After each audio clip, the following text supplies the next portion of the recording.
Hello, जय हिंद, नमस्कार साथियों। कैसे हैं आप सब? आशा करते हैं आप सब अच्छे होंगे। पिछले दिन जो हमारा चल रहा है इंडियन पॉलिटी, इसके बारे में हमने काफ़ी चर्चा कर लिया है एवं इनसे पहले काफ़ी चैप्टरों के बारे में हमने पढ़ा है। और जो आज का जो हमारा चैप्टर है वह है आपातबंद यानी इमरजेंसी प्रोविज़न। तो देर न करते हुए बढ़ते हैं हम आगे। आप हमारे साथ बने रहेंगे जिससे कि आगामी परीक्षाओं के लिए आपका टारगेट जो क्या है वह क्लियर होता रहेगा। देखिए, आपात में किसी राज्य की विधानसभा बात करता है। आपात में किसी राज्य के विधानसभा की अवधि बढ़ाई जा सकती है, वह संसद के द्वारा बढ़ाई जा सकती है। तथा बात करते हैं किसने कहा था कि राष्ट्रपति एक आपातकालीन अधिकार संविधान के साथ धोखा है। हृदयनाथ कुंजरू ने कहा था। इंपॉर्टेंट कर लीजिएगा, डबल लाइन करिएगा। आगे बढ़ते हैं। राज्य में राष्ट्रपति शासन किसकी सलाह पर लगाए जाते हैं? वह राज्यपाल की सलाह पर लगाई जाती है। इनको इंपॉर्टेंट करिएगा, अंडरलाइन करिएगा। आगे बढ़ते हैं। राष्ट्रपति शासन अधिकतम कितने वर्षों तक लागू की जा सकती है? डायरेक्टली इसको याद रखिएगा, 3 वर्षों तक अधिकतम लगाई जा सकती है। ठीक है, आगे बात करें। अब तक लगाई गई राष्ट्रपति शासन कितनी बार लगाई गई भारत में? अब तक राष्ट्रपति शासन, इनको देखते हैं। एवं आर्टिकल जो लगाई जाती है राष्ट्रपति शासन, आर्टिकल 352 के तहत लगाई जाती है, जो कि वर्तमान में अभी तक यहाँ पर ये 3 बार प्रयोग किया गया है भारत में राष्ट्रपति शासन, जिसके बारे में बात करते हैं। पहली बार 26 अक्टूबर 1962 को किया गया था। ठीक है, इनका कारण क्या था? डायरेक्टली हम देखते हैं। वह सितंबर 1962 में चीन एवं जो कि चीन नेपाल में आक्रमण किया गया था, मतलब अरुणाचल प्रदेश क्षेत्र में आक्रमण कर दिया था, जो कि चीन अरुणाचल प्रदेश को अपना राज्य बताता था। तो कब किया गया था? वो 26 अक्टूबर 1962, जो कि पहला राष्ट्रपति शासन है। डायरेक्टली क्वेश्चन बनता है ये किस राज्य से संबंधित था? या अरुणाचल प्रदेश से किसके बीच हुआ था? भारत चीन के बीच हुआ था। दूसरी बात जो लगाया गया था 1971 में लगाया गया था, यह भारत पाकिस्तान का युद्ध था। तथा इसका घोषणा कब किया गया था? यह मार्च दिसंबर 1971 से, तथा यह घोषणा मार्च 1977 तक लागू रही। उसी के अंदर एक और राष्ट्रपति शासन लगाई गई, जो कि तीसरी राष्ट्रपति शासन, जिनका कार्यकाल रहा 21 मार्च 1977, मतलब 25 जून 1975 से लेकर 21 मार्च 1977 तक रहा। ये हमारे तृतीय राष्ट्रपति शासन अभी तक, जो कि भारत में कुल 3 बार लगाए जा चुके हैं। तो बढ़ते हैं आगे, देखते हैं। तो बात करते हैं भारतीय संविधान के अनुच्छेद 352 के अंतर्गत राष्ट्रपति शासन लगाए जाते हैं, जिसको कि आपातबंद कहते हैं। तथा इसकी घोषणा युद्ध या बाह्य आक्रमण अथवा सशस्त्र विद्रोह अगर हो जाता है तो एक्सटर्नल असेसरिंग हो जाता है अगर, तो राष्ट्रपति शासन लगाए जाते हैं। ठीक है, ये चीज़ें आप देखिएगा, यहाँ से आर्टिकल याद करने का कोशिश करिएगा। जो इंपॉर्टेंट है उनको हम अंडरलाइन कर देते हैं, डबल अंडरलाइन। ठीक है, आगे बढ़ते हैं। भारतीय संविधान के किस अनुच्छेद के अंतर्गत बात करते हैं? भारतीय संविधान के किस अनुच्छेद के अंतर्गत भारत में जो कि बाह्य आक्रमण का अंतरिम, मतलब बात करते हैं बाह्य आक्रमण अगर हो जाता है भारत में, तो कौन से आर्टिकल के तहत भारत में राष्ट्रपति शासन लगाई जा सकती है? वो 355 आर्टिकल के तहत राष्ट्रपति बाह्य आक्रमण के समय लगाई जा सकती है। इसको डायरेक्टली याद रखिएगा और अंडरलाइन कर लीजिएगा। अगला जो बड़ी बात करते हैं, भारत में संविधान के किस अनुच्छेद के अंतर्गत किसी राज्य में राष्ट्रपति शासन लगाया जा सकता है? देखिए, ये 352 में था, क्या था कि राष्ट्रपति शासन के बारे में चर्चा था। 355 में बाह्य आक्रमण के कारण ही भारत में राष्ट्रपति शासन लगाई जा सकती है। तथा बात करते हैं 356 के तहत बोला था किसी भी राज्य में अगर राष्ट्रपति शासन लगाता है तो आर्टिकल 356 के तहत बिना राज्यपाल के अनुमति के बिना वहाँ पर राष्ट्रपति शासन नहीं लगा जा सकती। ठीक है, बात करते हैं भारत में वित्तीय आपात की बात करते थे। फाइनेंशियल जब हुआ है तो अभी तक एक भी बार नहीं हुआ, यानी भारत में अभी तक एक भी बार वित्तीय शासन, वित्तीय मामले में यहाँ पर वित्तीय संकट में भारत में कभी भी आक्रमण नहीं, मतलब राष्ट्रपति शासन अभी तक नहीं लगा है। ठीक है, आगे बात करते हैं राष्ट्रपति मूल अधिकारों को बात करते हैं। राष्ट्रपति मूल अधिकारों जो कि अनुच्छेद 20 एवं 21 के अतिरिक्त के कार्यान्वयन को किस अनुच्छेद के अंतर्गत स्थगित कर सकता है? वो 359 अगर हमारे भारत में आर्टिकल लागू हो जाएगा तो आर्टिकल 20 जो कि कहीं भी घूमने की स्वतंत्रता देता है एवं बंदी पर शक्तिकरण की स्वतंत्रता देता है, एवं आर्टिकल देता है 21 के देता है पुराना एवं दोहरी स्वतंत्रता, इन पर जो कि 359 के आर्टिकल के तहत इन पर प्रतिबंध लगा सकती है। कौन लगा सकती है? राष्ट्रपति के द्वारा लगाई जा सकती है। ठीक है, जो कि संसद की अनुमति पर यह लगाई जाती है। आगे बात करते हैं संसद द्वारा आपात की घोषणा अनुमोदन कितनी अवधि तक अंतराल तक की आवश्यकता होती है? बात करते हैं 1 महीना। अगर भारत में राष्ट्रपति शासन अगर लगा देती है तो 1 महीना के अंतर्गत संसद से उनको अनुमोदन लेना पड़ता है, अगर भारत में राष्ट्रपति शासन अगर किन्हीं भी क्षेत्रों में लगाते हैं भारत के राष्ट्रपति तो। ठीक है, आगे बढ़ते हैं। भारतीय संविधान के अनुच्छेद 355 के अंतर्गत बोला जाता है कि राष्ट्रपति शासन सर्वप्रथम किस राज्य में लगाया गया था? ठीक है, राष्ट्रपति शासन अधिकतम किस राज्य में पहली बार लगाया गया है, तो वह पहली बार पंजाब में लगाया गया है। ठीक है, अंडरलाइन करिएगा, जो कौन से आर्टिकल के तहत, या 356 के तहत। अगर पूछा जाए यहाँ से कि सर्वाधिक बार कहाँ पर लगा है, वह मणिपुर लगा है, एवं बिहार में कितनी बार लगा है, वह 8 बार लगा है। ठीक है, आगे बढ़ते हैं। राष्ट्रीय आपात में लोकसभा की अवधि पूछा जाता है। राष्ट्रीय आपात अगर होता है तो लोकसभा की जो अवधि होता है, मतलब कार्यकाल का जो समय होता है, उसमें आपात की घोषणा तक बढ़ाई जा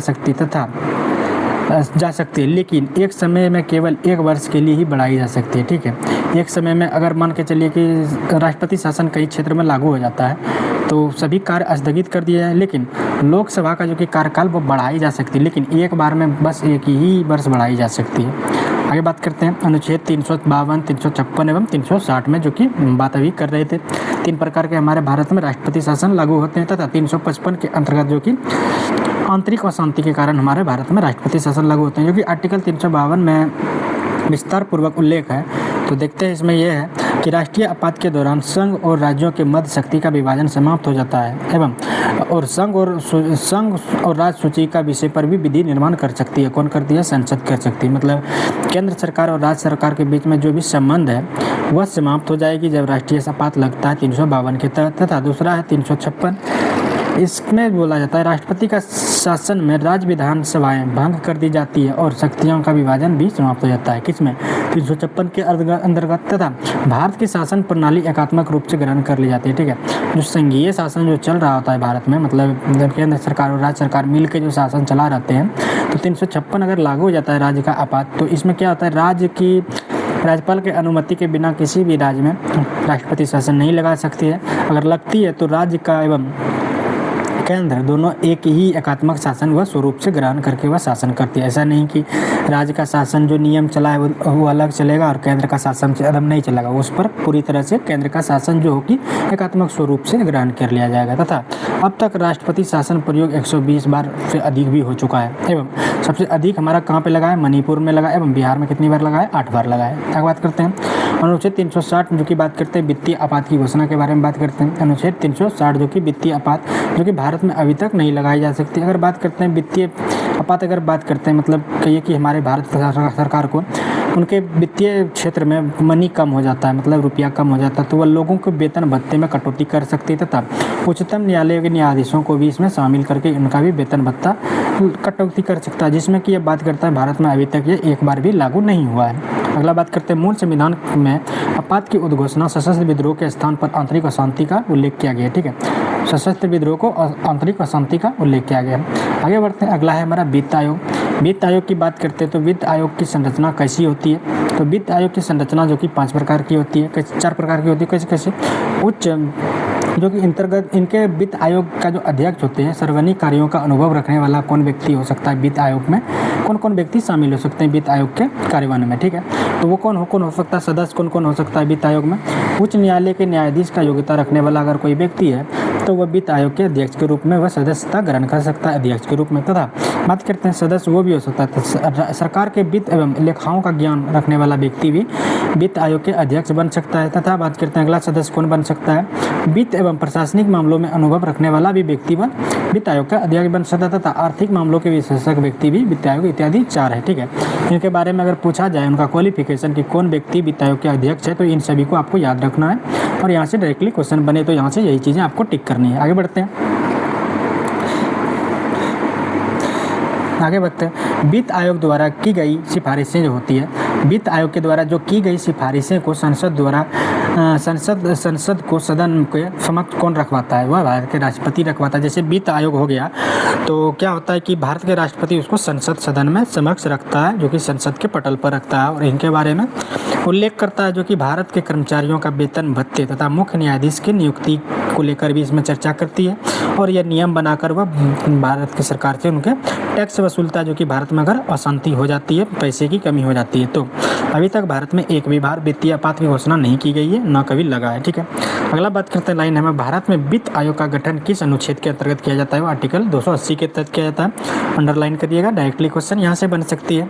आगे बात करते हैं वित्त आयोग के कार्यकाल कितना होता है? वह 5 वर्षों का होता है। ठीक है, कोशिश कीजिएगा जो भी आयोग होता है उनका कार्यकाल एवं उसका पदावधि की मतलब कितना होता है, तो यहाँ से सेवानिवृत्ति की काफ़ी बार पूछता है क्वेश्चन, तो तो ये सभी चीज़ें याद रखिएगा, ठीक है।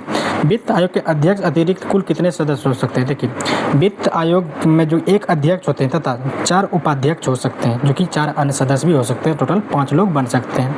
आगे बात करते हैं भारत के वित्त आयोग के बारे में। बात करते हैं कौन कौन व्यक्ति बन चुके हैं। यहाँ से डायरेक्टली पहला याद करिएगा और लास्ट में जो वर्तमान चल रहा है वही याद कीजिएगा। जिसकी बात करें कि भारत के पहला वित्त आयोग कौन थे, वह कौन थे? केसी नियोगी, जिनका कार्यकाल कितना था? 1952 से 57 तक। कब गठन किया गया था? 1951 में, ठीक है। इनको VBI कर लीजिएगा। तथा 7वां कर लीजिएगा, जो कि बात करता है 7वां 1977 में गठन हुआ था, तथा JM सेटल के द्वारा 1989 में। तो अगला बात करते हैं 11वां, 12वां एवं 15वां याद करिएगा, ठीक है। 11वां याद करिएगा, जो कि 11वां बात करता है 1998 में इसका गठन किया गया था प्रोफेसर SM खुसरो के द्वारा, जिनका कि कार्यकाल 2000 से 2005 तक रहा है। तब 12वां जो रहा है 2002 में इसका गठन किया गया, जो कि डॉक्टर C रंगराजन की अध्यक्षता में था, तथा यह इनका कार्यकाल 2005 से 10। तथा 15वां जो कि है 2017 से लेकर, जो कि NK सिंह इनका रहा है, तथा यह 2021, 22 एवं 21 से 26 तक ये रहे हैं, ठीक है। ये वर्तमान में अभी 26 की बात करते हैं तो NK सिंह, जो कि हमारा अभी जो कि 16वां आयोग का गठन किया जा चुका है, इसके बारे में आगे हम चर्चा करते हैं। इत्यादि चीज़ें आप इंपॉर्टेंट कर लीजिएगा, जो चीज़ें हम घेर दिए, ठीक है। बात करते हैं भारत में केंद्र राज्य के मध्य, भारत में जो होता है केंद्र एवं राज्य के मध्य संबंध जो होता है, वित्तीय संबंध किसकी संतुष्टि से निर्धारित किए जाते हैं? वह वित्त आयोग के द्वारा संतुष्टि से निर्धारित की जाती है। केंद्र एवं राज्यों को कितना धन दिया जा सकता है या नहीं दिया जा सकता है, यह वित्त आयोग की अध्यक्षता में ही उनका गठन किया जाता है।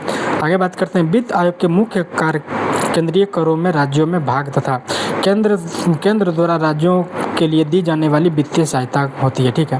बात करते हैं जैसे वित्त आयोग के द्वारा केंद्र में एवं राज्यों में क्या फंड पारित होगा? यह वित्त आयोग के द्वारा फंड पारित होता है। अगला बात करते हैं केंद्र एवं राज्य के मध्य वित्तीय विवादों का समाधान किस संस्था के द्वारा होता है? वह वित्त आयोग के द्वारा किया जाता है। देखिए, केंद्र एवं राज्यों के बीच अगर वित्तीय मामला अगर हो जाए तो किसके द्वारा निपटारा करेगा? वह वित्त आयोग के द्वारा या संसद के पटल पर रखा जाएगा। अगर यहाँ से मामला सुझाव नहीं होता है, यह मामला सुप्रीम कोर्ट ले जा सकती है, जिसके कारण यह सॉल्व होती है। आगे बात करते हैं केंद्र की समेकित निधि। बात करते हैं केंद्र की समेकित निधि से राज्यों को राजस्व की सहायता का अनुदान देने वाला सिद्धांतों की अनुशंसा कौन सब प्राधिकरण के द्वारा होता है? मतलब वित्त आयोग के। जैसे बात करते हैं केंद्र में जो भी संपत्ति है किसी विशेष राज्य को उनको फंड पारित अगर करता है तो कौन करता है? वित्त आयोग करता है। इंपॉर्टेंट करिएगा इनको। आगे बात करते हैं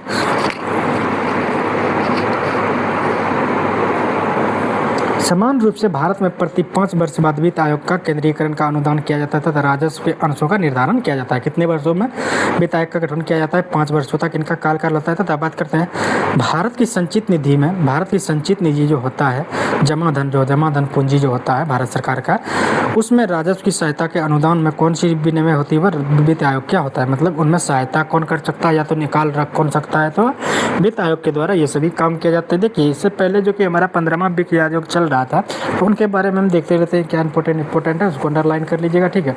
अध्यक्ष पद पे कौन थे? वह NK सिंह थे। तथा बात करते हैं इनके बात करते हैं पूर्णकालिक अध्यक्ष कौन थे? वह कौन थे? डॉक्टर रमेश चंद्र तथा कौन थे? अजय नारायण झा थे। पूर्णकालिक एवं अध्यक्ष की बात करते हैं अरविंद मेहता थे।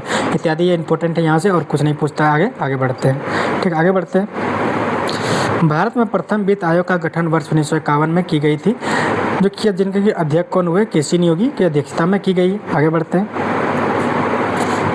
हैं अगला चैप्टर जो हमारा है नीति आयोग। मतलब नीति आयोग जो कि भारत में जो कि योजना आयोग का गठन जो कि किया गया था 1950 में, मार्च 1950 में, उन्हीं को संगठित करके जो कि नीति आयोग का गठन कर दिया गया। कब किया गया? इनका कब किया गया था नीति आयोग का गठन? कब किया गया था? योजना आयोग से इनका नाम बदलकर भारत के नरेंद्र मोदी की सरकार में यह 1 जनवरी 2015 को नीति आयोग का गठन कर लिया गया था। आगे बढ़ते हैं योजना आयोग की स्थापना अगर पूछा जाए तो कब होता है? तो भारत में योजना आयोग की गठन हुआ है कब? 15 मार्च 1950 को योजना आयोग का गठन हुआ है। तथा योजना आयोग के प्रथम अध्यक्ष पूछता है, अंडरलाइन दोनों करिएगा, VBI कर लीजिएगा, ठीक है। योजना आयोग की प्रथम अध्यक्ष पंडित जवाहरलाल नेहरू हुए हैं। तथा बात करते हैं योजना आयोग की स्थापना संघीय परिषद द्वारा एक विशेष प्रस्ताव पारित किया जाता है। कुछ खास नहीं है। आगे बढ़ते हैं नीति आयोग कौन सी निकाय है? वह गैर संवैधानिक निकाय है, ठीक है। इंपॉर्टेंट कर लीजिएगा, यहाँ से क्वेश्चन अगर बन जाएगा तो कन्फ्यूजन हो जा सकता है। तो नीति आयोग कैसी निकाय है? वह एक गैर संवैधानिक निकाय है। आगे बढ़ते हैं बात करते हैं योजना आयोग के स्थान पर नीति आयोग का गठन कब किया गया था। 1 जनवरी 2015 को किया गया था। किसके कार्यकाल में हुआ? प्रधानमंत्री नरेंद्र मोदी के कार्यकाल में किया गया था। ठीक है, अंडरलाइन कर लीजिएगा। तथा नीति आयोग का अध्यक्ष कौन होता है? प्रधानमंत्री होता है। देखिए आगे बढ़ते हैं। नीति आयोग के बात करते हैं। नीति आयोग के बारे में कुछ उपबंध है। नीति आयोग की संरचना कैसी होती है? इसमें कौन कौन से होते हैं? अध्यक्ष होते हैं जो प्रधानमंत्री होते हैं, तथा गवर्निंग काउंसिल जो कि राज्यों के मुख्यमंत्री तथा राज्यपाल इसमें होते हैं। एवं बात करते हैं विशेष आमंत्रित भी अलग अलग लोग को आमंत्रित कर सकते हैं। कौन? मुख्यमंत्री, प्रधानमंत्री तथा उपाध्यक्ष होते हैं जो कि प्रधानमंत्री के द्वारा नियुक्त किए जाते हैं। तथा सदस्य जिसमें जो होते हैं पूर्णकालिक होते हैं तथा आंशिक कालिक भी सदस्य हो सकते हैं। ठीक है, आगे बात करते हैं। पदेन सदस्य भी हो सकते हैं तथा मुख्य कार्यकारी अध्यक्ष की नियुक्ति इसमें की जाती है तथा सचिवालय का गठन भी इसमें स्थापना किया जा सकता है या तो नहीं किया जाता है। तथा इसमें बात करते हैं क्षेत्रीय परिषदों में विशिष्ट कार्यकाल के लिए बनाई जाती है। ठीक है, ये सारी चीज़ें इंपॉर्टेंट थी जिनको हम अंडरलाइन कर लिए। आगे बढ़ते हैं। आगे बात करें नीति आयोग के अध्यक्ष को भारत सरकार का बात करते हैं। राष्ट्रीय विकास परिषद नेशनल डेवलपमेंट काउंसिल की बात करते हैं। नेशनल डेवलपमेंट काउंसिल की स्थापना कब की गई थी? वह अगस्त 1954 में की गई थी। आगे बात करते हैं। राष्ट्रीय विकास परिषद की अध्यक्षता कौन करता है? वह भारत का प्रधानमंत्री के द्वारा किया जा सकता है। आगे बढ़ते हैं। नीति आयोग के उपाध्यक्ष को भारत सरकार का वरीयता क्रम पूछा जाता है तो वह भारत सरकार का कैबिनेट मंत्री के समान होता है। देखिए इंपॉर्टेंट कर दीजिएगा, यहाँ से डायरेक्ट पूछेगा अगर क्वेश्चन बनेगा तो पूछेगा कि नीति आयोग का जो उपाध्यक्ष होता है वह भारत सरकार के वरीयता क्रम में, मतलब वैल्यू जो होता है कितना होता है उसका, वो भारत सरकार का कैबिनेट मंत्री के बराबर उनका वैल्यू होता है। आगे बात करते हैं। भारतीय राष्ट्रीय परिवर्तन संस्थान के बारे में बात करते हैं जो कि योजना आयोग से नाम बदल कर किया गया था। नीति आयोग कब किया गया था? वो 1 जनवरी 2015 को किया गया था। पूर्ववर्ती इसमें इसका पहले नाम किया था योजना आयोग था, जो कि 21 भारत सरकार के कार्य क्षेत्र में आता था तथा मुख्यालय दिल्ली नहीं थे, जो कि प्रधानमंत्री एवं जो कि उपाध्यक्ष इनका जो हुए हैं 2015 में, वो किनका उपाध्यक्ष के अध्यक्ष कौन हुए? प्रधानमंत्री। तथा उपाध्यक्ष कौन हुए? डॉक्टर राजीव कुमार। तथा इसका वेबसाइट कौन सा है? नीति.government.in। ठीक है, इत्यादि ये वेबसाइट है। आगे बढ़ते हैं। नीति आयोग तथा राज्य सरकारों के मध्य समन्वयकर्ता कौंसलन का कार्य कौन करता है? वो राष्ट्रीय विकास परिषद करता है। आगे बढ़ते हैं। योजना आयोग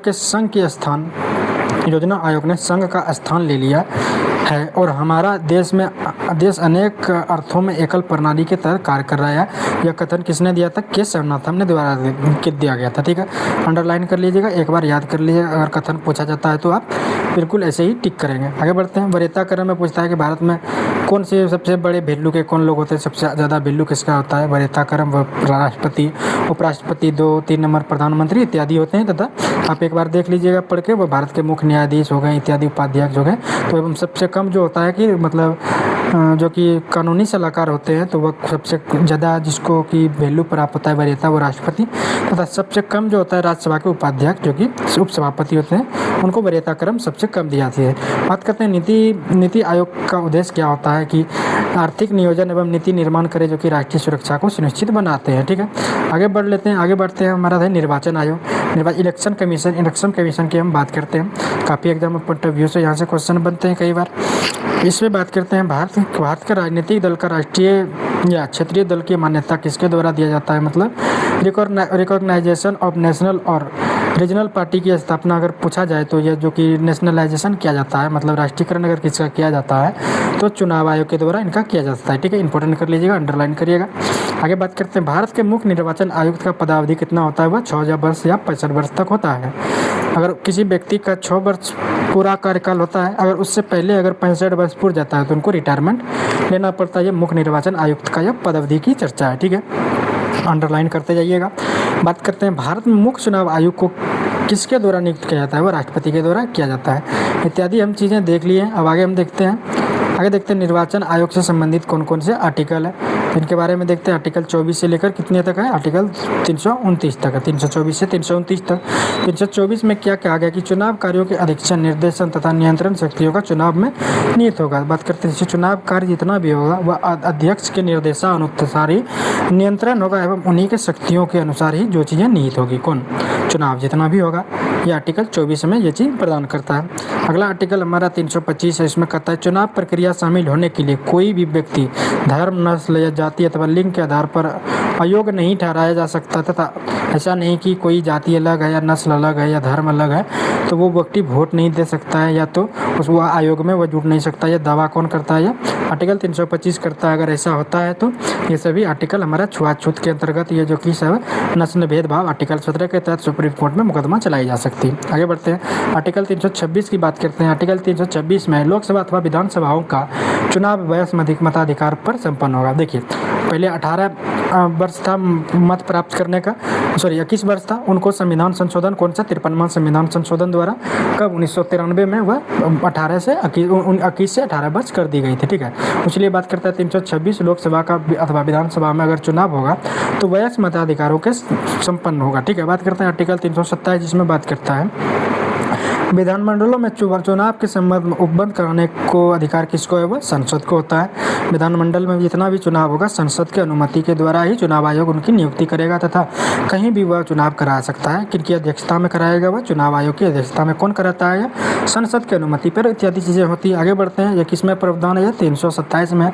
और बात करते हैं आर्टिकल 328 में। वो प्रावधान क्या है कि राज्य विधायिका का संबंधित राज्यों का अंतर चुनाव के संबंध में प्रावधान रखिए। देखिए, इसको समझते हैं, अंडरलाइन कर लीजिएगा। 328 बात करता है कि राज्य विधायिका का संबंध अगर जो होगा राज्य के अंदर चुनाव संबंधों का जो भी प्रावधान होगा, मतलब कहिए कि कौन से क्षेत्रों में किस प्रकार का उपबंध करके चुनाव कराएंगे या तो प्रावधान कैसे करेंगे या संबंध कैसे रखेंगे, तो यह सभी 328 में या तो बात करते हैं जैसे मतलब किस कास्ट को इस बार सीट देना है तो आरक्षण देना है, तो ये सभी 328 में दी गई। तथा बात करते हैं 329 में दिया गया कि चुनाव संबंधी विषयों में न्यायालयों का हस्तक्षेप पर रोक लगा सकती है। ठीक है, चुनाव संबंधित अगर कोई विवाद भी उत्पन्न होता है तो उस पर न्यायालय अपना हस्तक्षेप करके उस पर रोक लगा सकती है। आर्टिकल 329 में काफ़ी व्यापक दिया गया, इसको अंडरलाइन करिएगा और VVI करिएगा। अगला देखते हैं वह आर्टिकल 329 का जो क है उसमें कहता है प्रधानमंत्री तथा लोकसभा अध्यक्ष के चुनाव के संबंध में विशेष प्रावधान निरस्त कर सकती है। बात करते हैं प्रधानमंत्री तथा लोकसभा के चुनाव में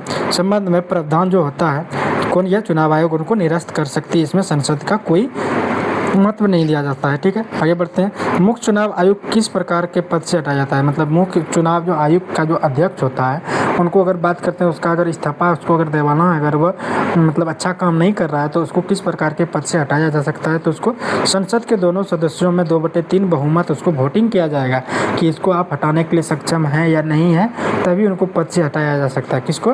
तो ये हो गया मुख्य चुनाव आयोग को ये पद से हटाने की ये सारी प्रक्रिया उनको प्रमाणित एवं जो कदाचार अगर साबित हो जाएगा तब हटाया जा सकता है। ऐसा नहीं कि 2/3 भाग अगर बहुमत मिल गया और वह कदाचार किया ही नहीं हो तो वह फिर भी उसको हटाया जाएगा, ऐसा नहीं है। ठीक है, वह कदाचार पारित हो सकता है। तो राष्ट्रपति का चुनाव किसके द्वारा संचालन किया जाता है? भारत के निर्वाचन आयोग के द्वारा राष्ट्रपति का चुनाव करवाया जाता है। ठीक है, जो कि एकल मत प्रणाली के द्वारा मतलब किया जाता है, मतलब क्या अप्रत्यक्ष रूप से चुनाव करवाया जा सकता है। ठीक है, बात करते हैं 61वें संविधान संशोधन जो 1989 के अंतर्गत मतदान की न्यूनतम आयु जो हम बात अभी किए हैं वो कौन सा? 61वें संविधान संशोधन 1989 में जो कि 21 वर्ष से घटाकर 18 वर्ष कर दी गई। इत्यादि के बारे में हम चर्चा कर लिए।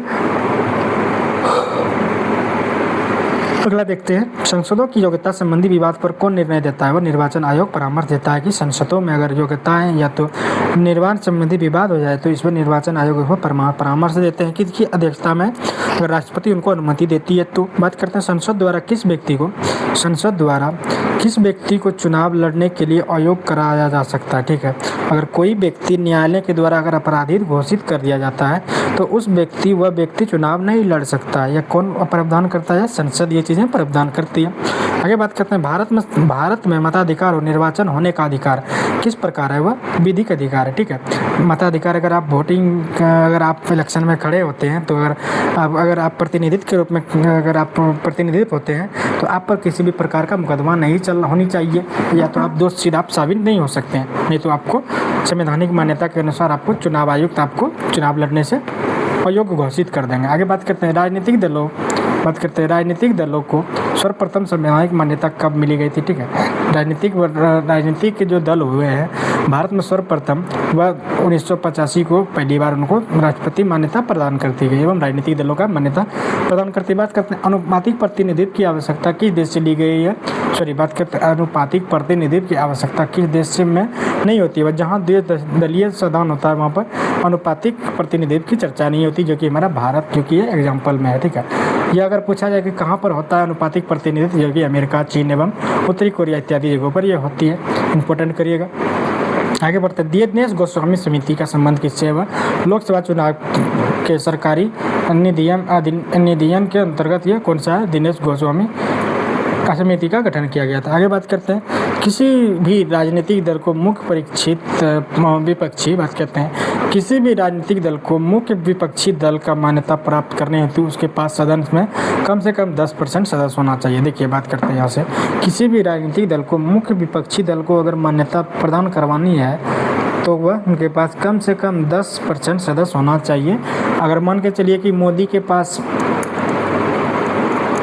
अगर मान के चलिए 90% सीट है और अगर 10% अगर राहुल गांधी के पास सीट है तभी वो विपक्षी कहलाएगा। ठीक है, अगर वो 10% से अगर जिसके पास कम सीटें रहेगी तो वो विपक्षी नहीं कहलाएगा। ठीक है, इनका यही कार्य था। ठीक है, आगे बात करते हैं, निर्वाचन आयोग को किस वर्ष 3 सदस्यों आयोग द्वारा बनाया गया था? वर्ष 1989 के एवं 93 में, जो कि 3 सदस्यीय आयोग बनाया गया था। ठीक है, निर्वाचन आयोग का। बात करते हैं अगला, दल बदल निरोध अधिनियम कब पारित किया गया था? 15 फरवरी 1985 को किया गया था। एवं बात करते हैं निर्वाचन प्रक्रिया, इलेक्शन प्रोसेस का प्रारंभ राष्ट्रपति द्वारा की गई अधिसूचना होता है। ठीक है, जो कि इलेक्शन कमीशन जो इलेक्शन कब करवाना है या राष्ट्रपति की अनुमति के बिना नहीं कराया जा सकता है, जो यह राज्यपाल की अध्यक्षता में एवं इलेक्शन कमीशन की अध्यक्षता में ये चीज़ें की जाती है। आगे बात करते हैं, यह अधिसूचना जनप्रतिनिधित्व अधिनियम पब्लिक रिप्रेजेंटेटिव एक्ट के तहत 1951 की धारा 14 के अंतर्गत जारी करती है कि कोई व्यक्ति जनप्रतिनिधि कैसे हो सकता है, उनके बारे में यह दे दी गई है। इत्यादि चीज़ हम देख लिए। हम बात करते हैं, संसद तथा राज्य मंडलों में चुनाव का संचालन निर्वाचन आयोग के द्वारा किया जाता है। ठीक है, अगला हम देख लेते हैं, अगला चैप्टर हमारा है मुख्य आयुक्त। ठीक है, अगला चैप्टर जो हमारा है वह है प्रमुख आयोग, मतलब इम्पोर्टेंट कमीशन। तो देर न करते हुए बढ़ते हैं, और इम्पोर्टेंट कमीशन हमारे भारत में सरकारी एवं गैर सरकारी कौन कौन सी कमीशनें चल रही है एवं योजनाएं चल रही है, तो उनके बारे में हम एक बार बात करते हैं। और इम्पोर्टेंट इसमें जो भी होगा आप अंडरलाइन करते जाइएगा, exam of point of view से, या इम्पोर्टेंट जो होगा हम उनको करवाते जाएंगे। ठीक है, तो राष्ट्रीय मानवाधिकार आयोग की बात करते हैं। मानवाधिकार आयोग अधिनियम 1993 के अनुसार किसे इस आयोग का अध्यक्ष बनाया गया था? देखिए, राष्ट्रीय मानवाधिकार आयोग जो कि इनका स्थापना 1993 में किया गया था, इस आयोग का प्रथम बार जो कि अध्यक्ष बनाया गया था वो कौन बनाया गया था या किसको बनाया जाता है? अगर वर्तमान की बात करते हैं तो वो किसको बनाया जाता है? तो जो कि भारत में सेनावृत्ति जो मुख्य न्यायाधीश, मतलब जो कि भी सुप्रीम कोर्ट से जो मुख्य न्यायाधीश मतलब होते हैं, अगर उनका रिटायरमेंट होता है तो वही होता है राष्ट्रीय मानवाधिकार आयोग के अध्यक्ष, उन्हीं को बनाया जाता है। ठीक है, आगे बढ़ते हैं। आगे भारत में सर्वप्रथम लोक सेवा आयोग की स्थापना किस अधिनियम के द्वारा की गई थी? तो बढ़ते हैं आगे। भारत में लोक सेवा अधिनियम की स्थापना जो पहली बार की गई थी वह गवर्नमेंट ऑफ इंडिया एक्ट के तहत 1919 में उनका स्थापना की गई थी। इंपॉर्टेंट कर लीजिएगा, इनको अंडरलाइन करिएगा। आगे बढ़ते हैं, राज्य लोक सेवा आयोग जो कि स्टेट पब्लिक सर्विस कमिश्नर, मतलब स्टेट PCS के नाम से जिसको हम लोग जानते हैं, किस सदस्यों की नियुक्ति किसके द्वारा की जाती है? वह राज्यपाल के द्वारा। PCS में जितने भी अधिकारी होते हैं, जैसे कि सबसे सर्वोच्च पदाधिकारी इसमें होता है SDM, ADM, BDO, DRDO इत्यादि जो होते हैं, इनके अंतर्गत ये राज्यपाल के द्वारा PCS के जो भी अधिकारी होते हैं जो भी सिविल सर्विस एग्जाम पास करते हैं PCS, जैसे कि BPSC हो गया, JPSC हो गया, ठीक है, UP PCS हो गया, इन समय में अगर जो प्रतियोगिता परीक्षाओं को जो उत्तीर्ण करते हैं उन अधिकारियों को राज्यपाल के द्वारा नियुक्ति की जाती है। अंडरलाइन करिएगा और याद रखिएगा डायरेक्ट इसको। ठीक है, याद करते हैं आगे। भारतीय प्रशासनिक सेवा मतलब IAS जो होता है, ठीक है, और भारतीय पुलिस सेवा जो IPS होते हैं को समाप्त करने की सिफारिशें किन आयोग के द्वारा की गई थी? देखिए, भारतीय प्रशासनिक आयोग जो कि IAS एवं IPS के बारे में बात करते हैं को समाप्त करने की सिफारिशें जो कि किया गया था वह राजमन्नार आयोग में किया गया था कि भारत में IAS एवं IPS का कोई पद नहीं होना चाहिए। यह राजमन्नार आयोग में इनका आयोग में यह प्रावधान रखा गया तो जो कि यह विफल रह गई थी। आगे बात करते हैं संघ लोक सेवा आयोग की प्रथम महिला अध्यक्ष अगर पूछा जाए तो कौन है? रोज मिलियन वेंथ्यू। इंपॉर्टेंट करिएगा इनको, ठीक है, और ये लाइन भी इंपॉर्टेंट करिएगा, अंडरलाइन करिएगा। आगे बढ़ते हैं मानवाधिकार आयोग किस प्रकार की संस्था है? ठीक है, डायरेक्टली पूछता है, नॉन कॉन्स्टिट्यूशनल है, मतलब गैर संवैधानिक है। कौन? मानवाधिकार आयोग। आगे बात करते हैं, एक डाटा है हमारा राष्ट्रीय मानवाधिकार आयोग का संरचना एवं उनके संबंधित कौन कौन से व्यक्ति होते हैं, सदस्य एवं देखते हैं इनका अध्यक्ष कौन व्यक्ति होते हैं मानवाधिकार आयोग के। तो मानवाधिकार आयोग के वह व्यक्ति होते हैं अध्यक्ष जो उच्च न्यायालय के सेवानिवृत्ति, मतलब जो रिटायर हो जाते हैं, जो भी मुख्य न्यायाधीश, तो उच्च न्यायालय के या सेवानिवृत्ति न्यायाधीश जो होते हैं वही होते हैं अध्यक्ष। कौन? मानवाधिकार आयोग की। काफ़ी इंपॉर्टेंट है, अंडरलाइन करिएगा। आगे बात करते हैं सदस्य कौन कौन होता है। तो इसमें 3 प्रकार के व्यक्तियों को सदस्यता दी जा सकती है, जिसमें कि उच्च न्यायालय का कार्यरत व सेवानिवृत्ति न्यायाधीश जो परिवर्तन है, पहला ये हो गया।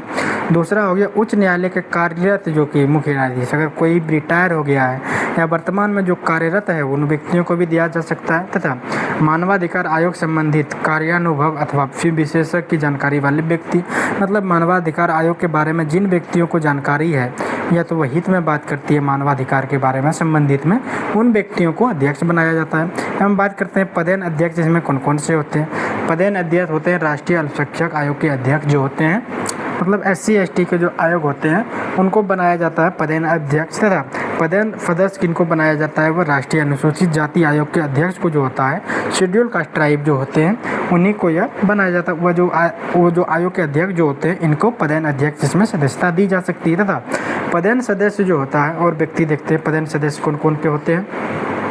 तो राष्ट्रीय अनुसूची SC ST के अध्यक्ष जो होते हैं पदेन अध्यक्ष, तथा राष्ट्रीय महिला आयोग का अध्यक्ष जो होता है उनको भी पदेन सदस्यता की मान्यता दी जाती है। तथा राष्ट्रीय पिछड़ा, मतलब OBC ST SC के बारे में बात करते हैं, ठीक है, तो इकोनॉमिकल बैकवर्ड कास्ट जैसे EWS, उन आयोग के जो अध्यक्ष होते हैं उनको भी सदस्यता दी जा सकती है कि इसमें मानवाधिकार आयोग में। तथा विकलांग व्यक्तियों के लिए मुख्यालय की जो आयुक्ति होती है, ठीक है, हैंडीकैप्ट के लिए जो भी आयुक्तों का गठन किया जाता है उन व्यक्तियों के अध्यक्ष को भी इसमें पदेनयुक्त अध्यक्ष या सदस्यता दी जा सकती है। अगला बात करते हैं बाल अधिकार आयोग जो कि सुरक्षा आयोग की, मतलब बच्चों के लेकर जो हितों में जो अध्यक्षता की जाती है, बाल अधिकार से लेकर निम्नलिखित जो चीज़ें होती हैं उन व्यक्तियों को भी इनमें पदेन अध्यक्षता दी जा सकती है। अगला बात करते हैं भारत में प्रथम लोकपाल की नियुक्ति। देखिए लोकपाल कौन होता है? भारत सरकार के द्वारा जो भी नियुक्तियां एवं सुनवाई की जाती है भारतीय लोकपाल एवं के द्वारा की जाती है, जिनका की बैठक सर्वोच्च न्यायालय में की जाती है। जो कि राज्य में विधि विधान अगर सही से नहीं चल रहा है या तो खंडित चल रहा है, उनको लेकर प्रावधान जो कि लोकपाल करेंगे राज्यपाल की अध्यक्षता लेकर, ठीक है। एवं सर्वोच्च न्यायालय में यह राज्यपाल के द्वारा वो संसद के पटल पर रख के उनमें जो कि मतलब घोषणाएं नियुक्त की जाएगी एवं इनकी नियुक्ति भी की जाती है। तो बात करते हैं भारत में प्रथम लोक सेवा नियुक्ति लोकपाल की नियुक्ति होती है तो कब हुई थी? 23 मार्च 2019 को राष्ट्रपति द्वारा सर्वोच्च न्यायालय के सेवानिवृत्ति जो कि हुए थे, मतलब सर्वोच्च न्यायालय के जो न्यायाधीश मतलब रिटायर हो गए थे वह कौन न्यायाधीश हुए थे? पिनाकी चंद्र घोष को भारत का प्रथम लोकपाल नियुक्त किया गया था। अंडरलाइन करिएगा और VVI इसको लगा लीजिएगा, ठीक है। आगे बढ़ते हैं। मोदी सरकार की अध्यक्षता वाली चयन समिति के द्वारा किया गया था तथा जिसमें सर्वोच्च न्यायालय के मुख्य न्यायाधीश अगर पूछा जाए, डायरेक्टली याद करिएगा, अगर पूछा जाए मुख्य न्यायाधीश तो उस समय कौन थे सर्वोच्च न्यायालय के? तो वह कौन थे? रंजन गोगोई थे। इनकी अध्यक्षता में किया गया था। सर्वोच्च न्यायालय के द्वारा पिनाकी चंद्र घोष को जो कि लोकपाल की नियुक्ति की गई थी तथा लोकपाल का अध्यक्ष कौन थे? वह सुमित्रा महाजनपद।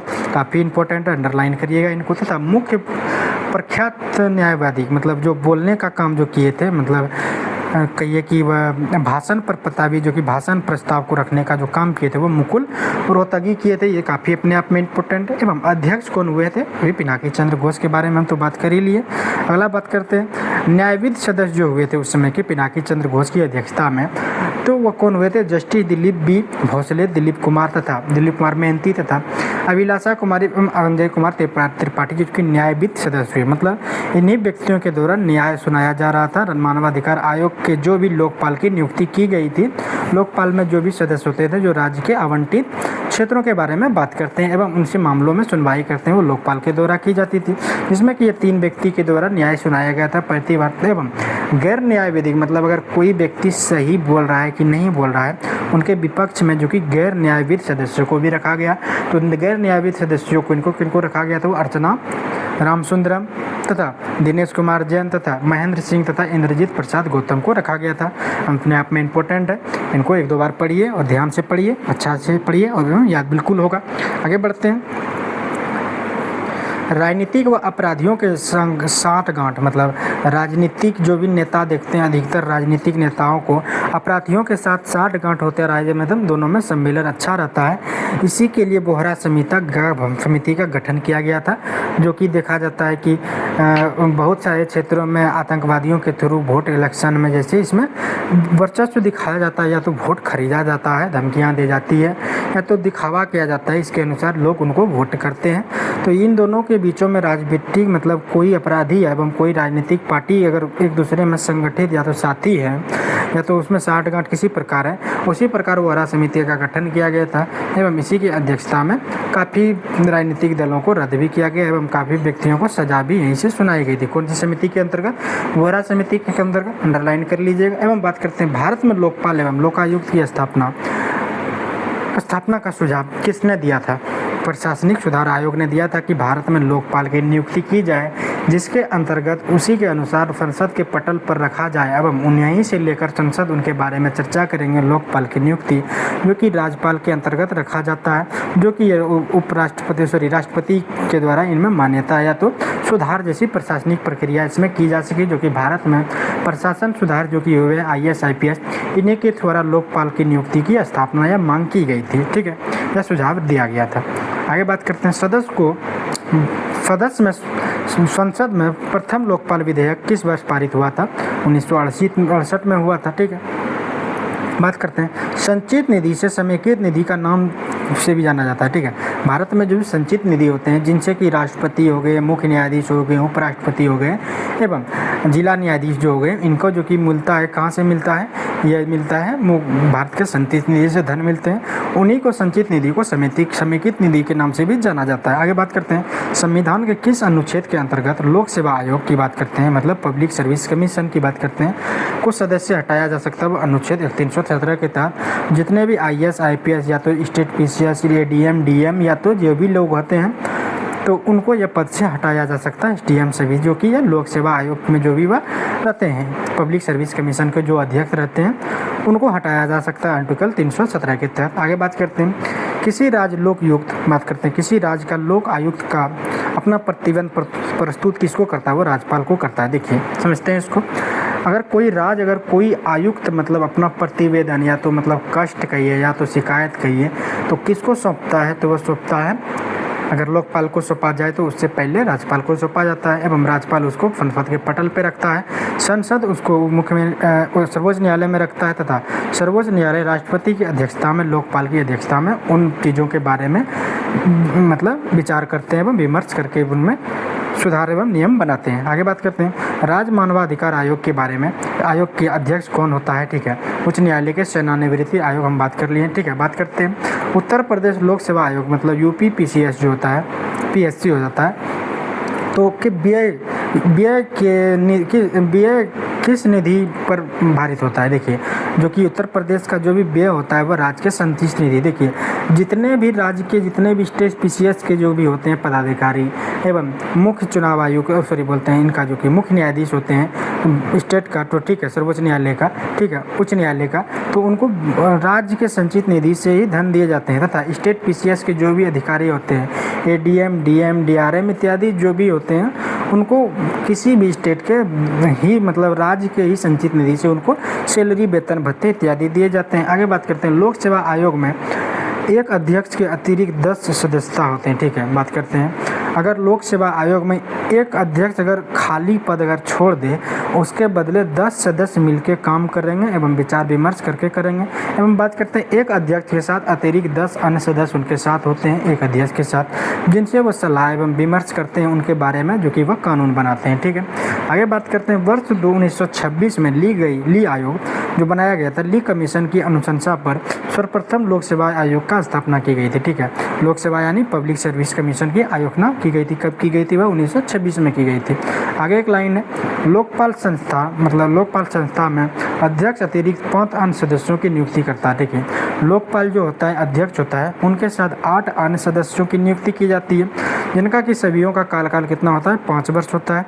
ठीक है, इत्यादि हम देख लिए लोकपाल के बारे में। अगला जो हमारा होगा वह राजभाषा होगा, तो हमारे साथ बने रहें और सीखते हैं इनसे। इंडियन लैंग्वेज हमारा ऑफिशियल लैंग्वेज जो है उनके बारे में काफ़ी चर्चा हमारे संविधान में रहती है एवं exam of point of view से भी यहाँ से क्वेश्चन कई बार देखने के लिए भी मिला है। भारतीय संविधान के अनुच्छेद 344 के अंतर्गत राजभाषा का आयोग का गठन किया गया था, लेकिन कब किया गया था? अंडरलाइन करिएगा कौन से अनुच्छेद, तो वह हो गया था 344 अनुच्छेद में राजभाषा आयोग का गठन किया गया है, जिसमें कि वर्ष 1955 में जीवी शेख खेर की अध्यक्षता में की गई थी। ठीक है, इंपोर्टेंट कर लीजिएगा, यहाँ से क्वेश्चन बनेगा कि भारत में राजभाषा आयोग का गठन किसकी अध्यक्षता में की गई थी एवं कब की गई थी? 1955 में की गई थी, जीवी खेर की अध्यक्षता में की गई थी। ठीक है, बीजी खेर की अध्यक्षता में की गई थी, सॉरी।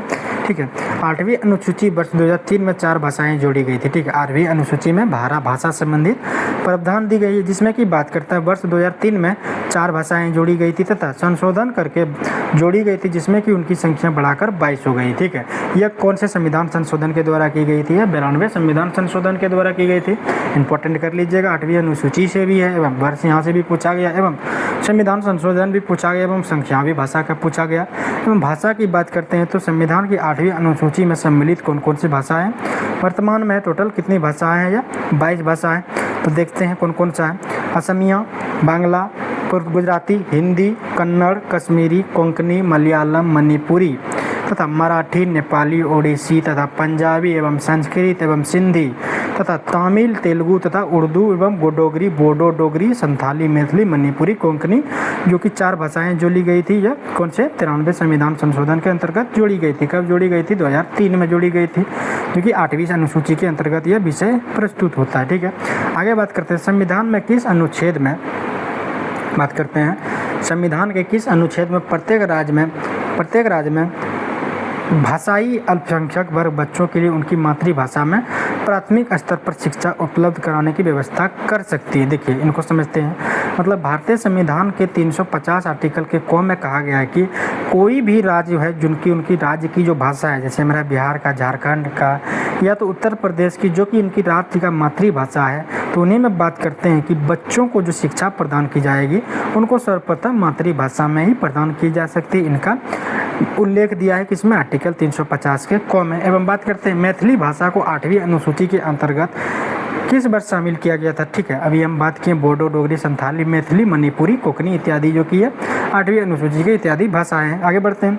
71वें संविधान संशोधन द्वारा 71वें संविधान संशोधन जो हुआ है 1992 में, संविधान की 8वीं अनुसूची में नेपाली, कोंकणी तथा मणिपुरी भाषाएं जोड़ी गई थी। ये बॉक्स है और ये अपने आप में काफ़ी VBI है। ठीक है, अंडरलाइन करके इनको याद रखिएगा। अगला बात करते हैं उत्तराखंड का द्वितीय भाषा कौन सी है? संस्कृत है एवं प्रथम भाषा जो है कौन सी है? वहाँ की हिंदी है। ठीक है, बात करते हैं राष्ट्रीय सांस्कृतिक विद्यापीठ कहाँ स्थित है? तिरुपति, आंध्र प्रदेश में, जहाँ की विद्यापीठ में संस्कृत भाषा बोली जाती है। ठीक है, आगे बात करते हैं। अब तक बात करते हैं। अब तक 6 भाषाओं को शास्त्रीय भाषा का दर्जा भारत में, अगर पूछा जाए कि भारत में कुल कितनी शास्त्रीय भाषाएं, तो 6 है।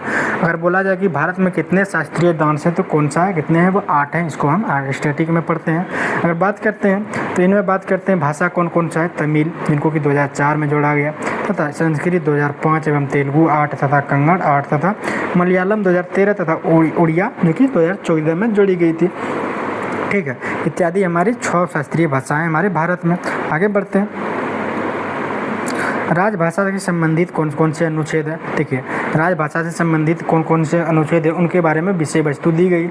संघ की भाषा जो है, मतलब भारत सरकार की जो भाषा है, उनका उल्लेख आर्टिकल 343 एवं 44 में दी गई है, जो कि संघ की राजभाषा की चर्चा है तथा राजभाषा पर संसदीय आयोग समिति के द्वारा ही संघ की भाषा में परिवर्तन या कोई भी भाषा जोड़ी जा सकती है। मतलब संसदीय समिति मतलब संसद के द्वारा ये क्षेत्र की जाती है। हम बात करते हैं अगला जो हमारा क्षेत्रीय भारत में कौन कौन सी भाषा है, जो कि 345, 46 तथा 47 में जोड़ी गई है। बात करता है आर्टिकल तीनों में है।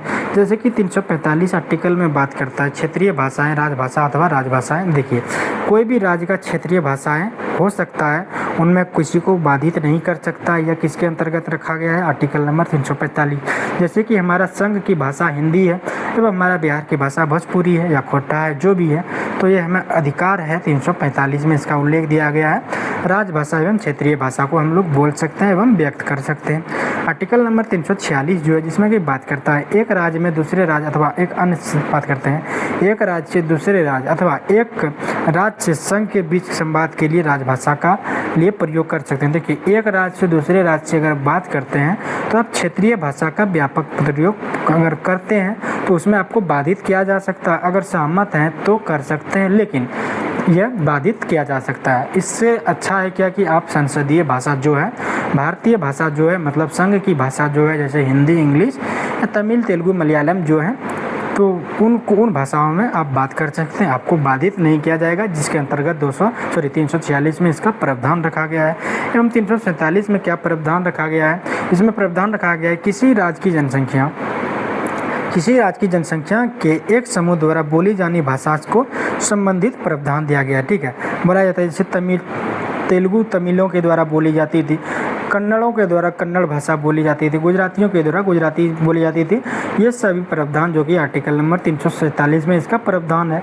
आगे बात करते हैं सर्वोच्च न्यायालय व उच्च न्यायालयों की कौन कौन सी भाषा है एवं उनके संबंधित कौन कौन से आर्टिकल है। 348 एवं 349 जो कि सर्वोच्च न्यायालय एवं उच्च न्यायालयों की भाषा के बारे में प्रावधान रखता है, जो कि 348 में प्रावधान रखता है कि सर्वोच्च न्यायालय तथा उच्च न्यायालयों के साथ साथ ही अधिनियमों एवं विधेयकों का प्रयोग की जाने वाली भाषा जो होगी है 348 के द्वारा विधेयक के द्वारा अगर प्रस्तुत किया जाता है कि आज सदन में कौन सी भाषा प्रस्तुत की जा सकती है, जो कि संसद की भाषा होगी, आर्टिकल नंबर 348 के अंतर्गत वह प्रस्तुत की जाएगी। तथा 349 में यह प्रावधान रखा है कि भारत से संबंधित कुछ नियम एवं अधिनियमों के लिए प्रक्रियाएं भाषा से संबंधित अगर कोई नियम या अधिनियम बनाती है भारत सरकार, तो आर्टिकल नंबर 349 के अंतर्गत इसमें संशोधन करेगी एवं नई चीज़ों को जोड़ सकती है या घटा सकती है। आर्टिकल नंबर 349 में इनके बारे में प्रावधान दी गई है। एवं आगे बात करते हैं, इंपॉर्टेंट करिएगा, ये सभी चीज़ें को हम इंपॉर्टेंट कराना भूल गए हैं। आर्टिकल जितने भी है, कोई भी आर्टिकल अपने आप में काफ़ी महत्वपूर्ण है। ठीक है, बात करते हैं आर्टिकल नंबर विशेष विनिर्देश की बात करते हैं, जिसमें कि आर्टिकल नंबर 350 का 1 तथा 350 का बी एवं 351 के बारे में चर्चा दी गई है। तो हम बात करते हैं 350 का क्या आर्टिकल है, शिकायत निवारण हेतु प्रस्तुत भाषा। देखिए, हमें यह अधिकार है कि संसद में अगर कोई भी भाषा चल रही है, हमको उनसे मतलब नहीं है। अगर हमारे शिकायत अगर हो या तो हमारे मामले में अगर सुनवाई हो या सजा हो, तो हमें अधिकार इतना है कि हम संसद से यह अपील कर सकते हैं सर्वोच्च न्यायालय की वह हमारे भाषा में ही शिकायत प्रस्तुत या भाषा में ही वह शिकायत प्रस्तुत कर सकता है। आप लोग देखते होंगे ग्रामीण क्षेत्रों में जब मारपीट या दंगे या कोई प्रकार का विवाद होता है, तो उसके लिए पुलिस केस दर्ज कराने आती है, तो स्थानीय लोग उनको अपनी भाषा में बताते हैं एवं पुलिस उनको उनकी भाषा में शिकायत दर्ज करते हैं।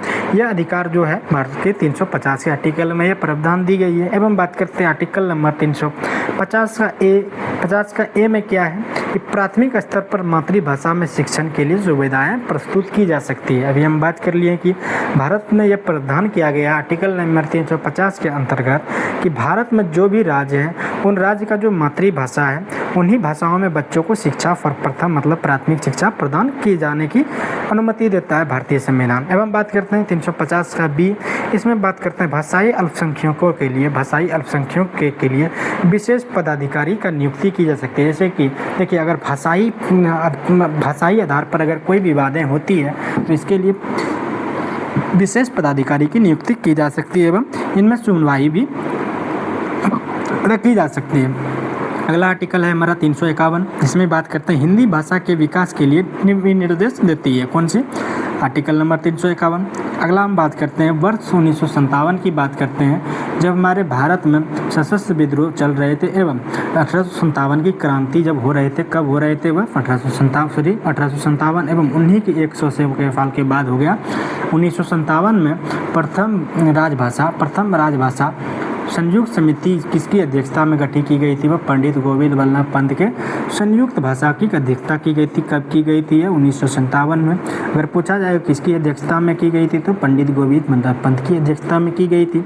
अगला बात करते हैं भारत की राजकीय भाषा संबंधित प्रावधान का संशोधन जो है किस प्रकार हो सकता है? वह संसद के कम से कम 2/3 बहुमत अगर दे दी, कम से कम अगर संविधान सभा में अगर 2/3 बात अगर बहुमत अगर संसद ने दे दी तो कोई भी भाषा को राजकीय भाषा की जो कि संसदीय भाषा की मान्यता प्राप्त हो सकती है। एवं बात करते हैं सिंधी भाषा को 8वीं अनुसूची के अंतर्गत रखी जा सकती है। देखिए ये तीनों लाइन अंडरलाइन करिएगा, ठीक है, तीनों लाइन को अंडरलाइन करने का कोशिश कीजिएगा। सिंधी भाषा को 8वीं अनुसूची के किस संविधान संशोधन में जोड़ा गया था? 21वां संविधान संशोधन 1967 में जोड़ी गई थी। तथा भारतीय संविधान की 8वीं अनुसूची में सम्मिलित भाषाओं में कौन सी दूसरी सर्वाधिक बोली जाने वाली भाषा है? वो बंगाली है। देखिए पहला कौन सा है? हिंदी, दूसरा कौन सा है? बंगाली, ठीक है। अगला तेलुगु एवं गुजराती इत्यादि भाषाएं जो अधिक बोली जाती है, ठीक है। आगे बात करते हैं बोडो, डोगरी, मैथिली और संथाली। नीचे एक लाइन है, इनको देखिएगा।